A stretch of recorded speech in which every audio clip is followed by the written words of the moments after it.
boots up. He's just like, tags ain't gonna work, Jim. She said, just go and get some super glue and put some glue on it. So I got nails and stuff back into space, and we'll nail it back up and get back down to space. I'm like, all right, so I get some glue, and I go down, and I'm like, I'm sitting on the floor, and I'm gluing the boot, and he's standing there looking at me, just like, Jim, you're using entirely too much glue. It's too much glue. It's like, you're like a little kid right now. It's like, it's everywhere. It's everywhere. And I had glue all over the place. And I'm putting the, I'm kind of pressing the boot onto the floor. And all of a sudden I'm like, kind of whispering a little bit, because like everyone's kind of walking around I'm like, Eric. He's like, what, Jim? I'm like, I glued my foot to the floor. And he's like, what? And I'm like, and he starts kind of picking up the glue. He's like, yep, the man glued his foot to the floor. He glued his foot to the floor.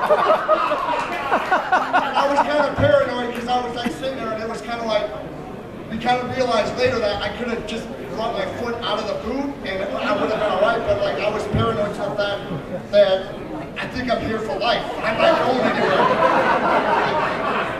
So we eventually he goes to the clerk, and he's just like, can I get the man a knife so we can cut the boot off the spot? There's glue everywhere, and he's like, yeah, here's the knife.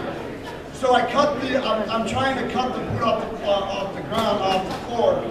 Then I realized when I hand the knife to Eric, he's just like, Jim, you glued the man's knife shut. The knife is shut. And it was all of a sudden, so we eventually got it out of there, and we're walking away. And the whole time, the other guys in the band are looking at me like, Jim, we got to be in Detroit in an hour. So I still had the box of tacks, because I already had bought them. So I'm walking to the van, and when I go to the van, my clumsy ass trips, and all the tacks go flying into the van. And Hans is standing there, he's like, Eric's like, get in the van. He's like, no, Jim's throwing tacks all over the van, Eric. And Eric's just like, that's it, you're never going anywhere with this again. That's it, your van.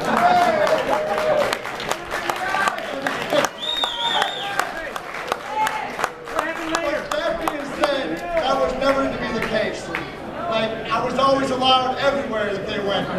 And Eric made sure that anything that happened, that I was part of it. And I met my wife, and I moved to St. Louis 9 years ago, and I've been living in St. Louis for 9 years.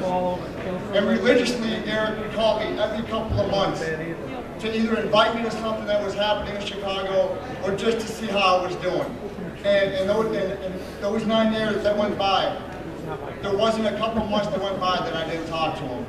And he was just that good of a friend.